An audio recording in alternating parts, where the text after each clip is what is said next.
샬롬 할렐루야. 마태복음 13장 3절에서 9절, 예수께서 비유로 여러 가지를 그들에게 말씀하여 이르시되, 씨를 뿌리는 자가 뿌리러 나가서 뿌릴새 덜어는 길가에 떨어짐에 새들이 와서 먹어버렸고, 덜어는 흙이 얕은 돌밭에 떨어짐에 흙이 깊지 아니하므로 곧 싹이 나오나 해가 돋은 후에 타서 뿌리가 없으므로 말랐고, 덜어는 가시떨기 위에 떨어짐에 가시가 자라서 기운을 막았고, 덜어는 좋은 땅에 떨어짐에 어떤 것은 100배, 어떤 것은 60배, 어떤 것은 30배의 결실을 하였느니라.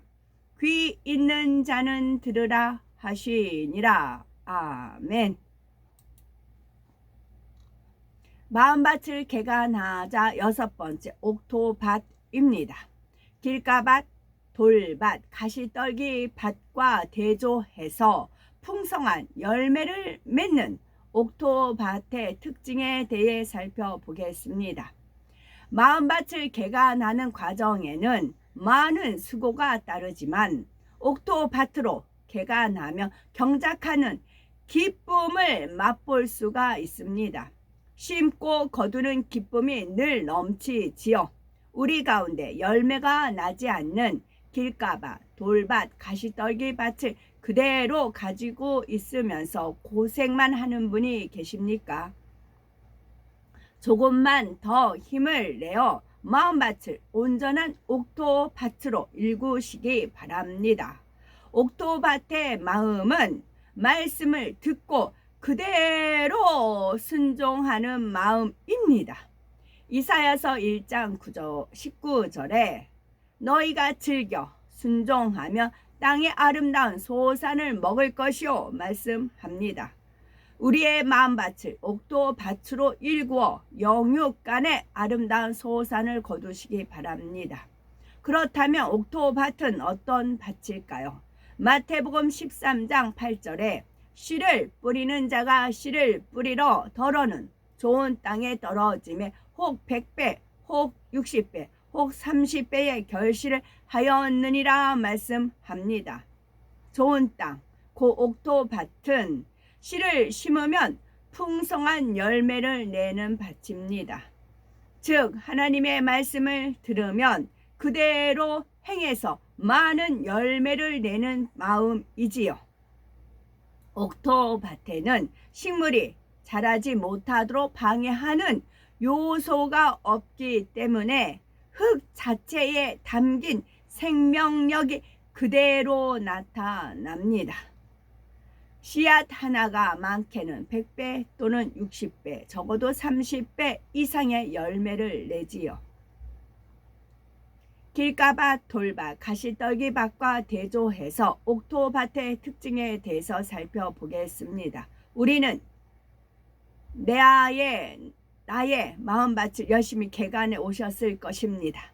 우리는 말씀을 통해서 내 자신의 마음밭이 얼마나 옥토밭에 가까웠는지 잘 점검해 보시기 바랍니다. 옥토밭, 옥토라는 것을 전에 하나님께서 알려주신 것을 말씀드렸는데요. 옥자, 구슬옥을 쓰잖아요.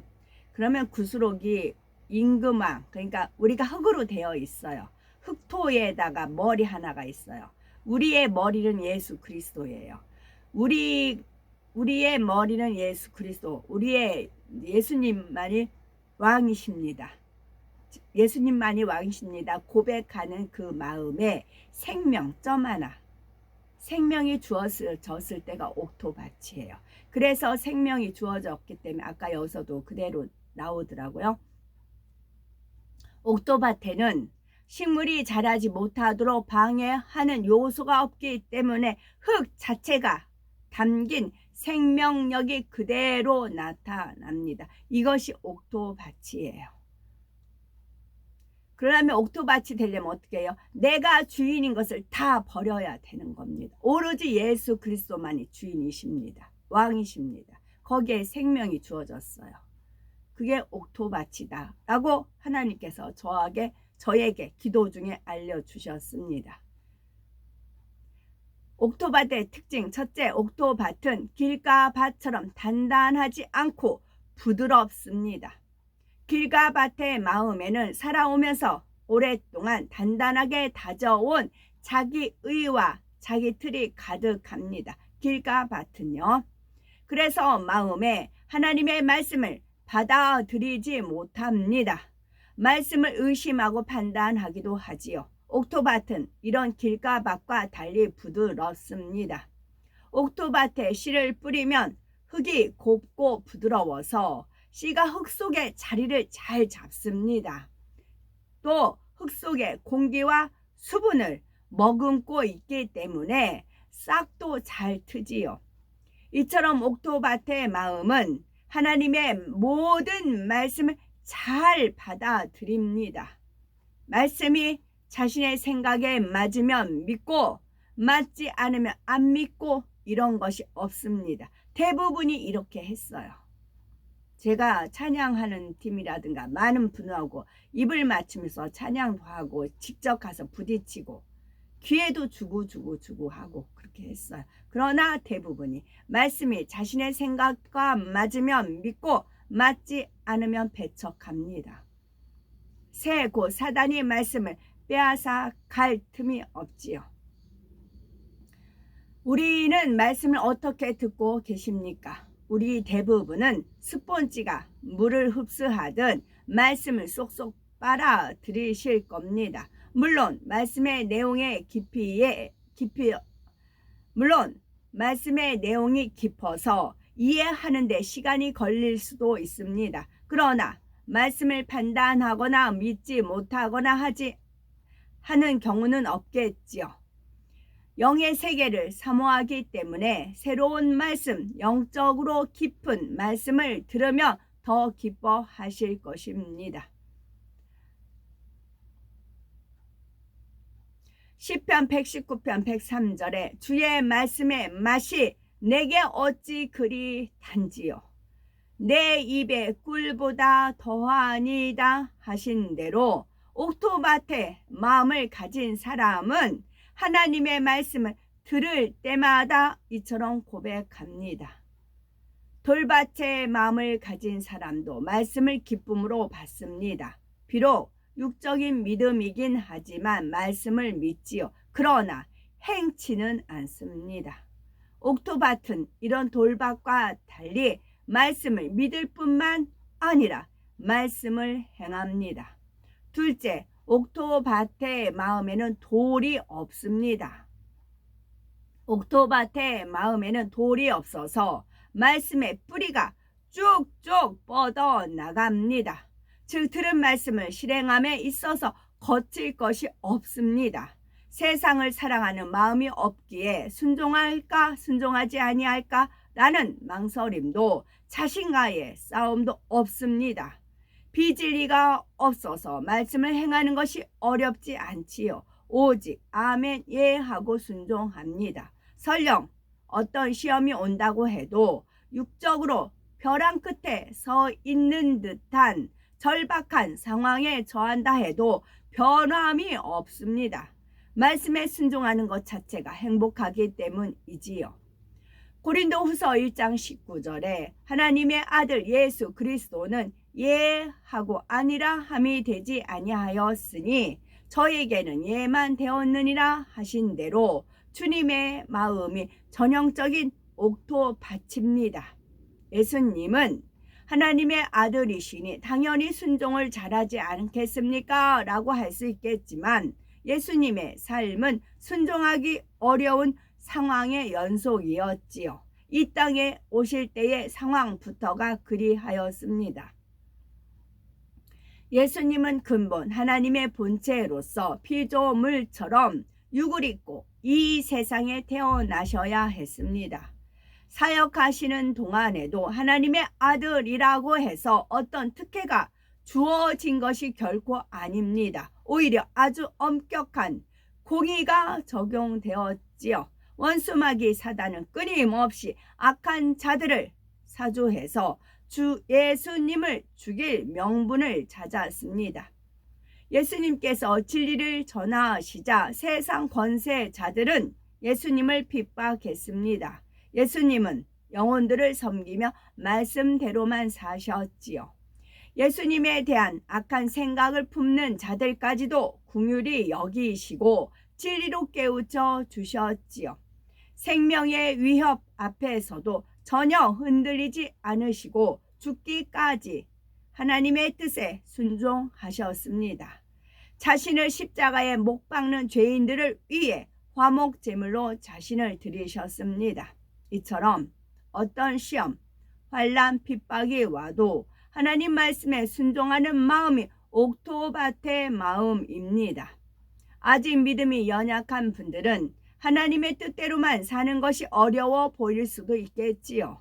그러나 마음밭에서 돌만 제거하면 하나도 어려울 것이 없습니다. 이 돌을 빼내지 않고 가지고 있기 때문에 말씀을 행하는 것이 어려운 것입니다. 우리는 지금까지 열심히 마음밭에서 돌을 골라냈습니다. 즉 세상을 사랑하는 마음, 말씀대로 살지 못하게 하는 비진리들을 버리셨지요. 이렇게 돌을 골라내면 세상 그 무엇보다 천국이 가장 귀하게 여겨집니다. 말씀대로 행하면 천국을 얻게 되며 더 아름다운 천국을 진노할 수 있으니 말씀대로 사는 것이 즐겁지요. 옥토밭의 마음을 가진 사람은 이렇게 기쁨으로 말씀을 행하기 때문에 삶 속에서 축복의 열매가 주렁주렁 맺힙니다. 옥토밭의 마음은 설령 시험이 온다고 해도 평안할 때보다 더욱 말씀을 지켜 행합니다. 그래서 자신을 실족시키려고 다가오는 원수 마귀 사단의 진을 오히려 분쇄시키지요. 요한복음 4장에 보면 예수님께서 예루살렘에서 갈릴리로 가시던 어느 날 제자들이 양식을 구해 와서 잡수시기를 권합니다. 그러자 예수님께서는 나의 양식은 나를 보내신 이의 뜻을 행하며 그의 일을 온전히 이루는 이것이니라 하십니다.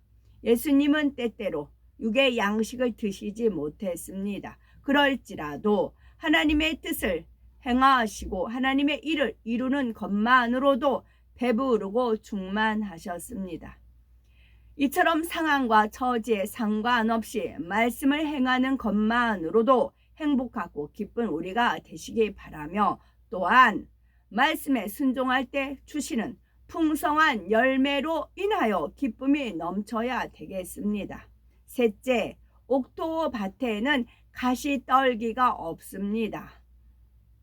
가시떨기의 마음은 세상 염려와 재리의 유혹으로 인해서 말씀이 결실치 못하는 경우입니다. 하나님의 자녀로서 말씀대로 산다고 해도 마음에 세상에 대한 미련이나 세상에 대한 욕심이 남아 있으면 열매를 거둘 수가 없지요. 말씀을 행한다고는 하지만 하나님의 뜻에 맞게 행할 수가 없기 때문입니다. 범사에 육신의 생각을 동원하게 되지요.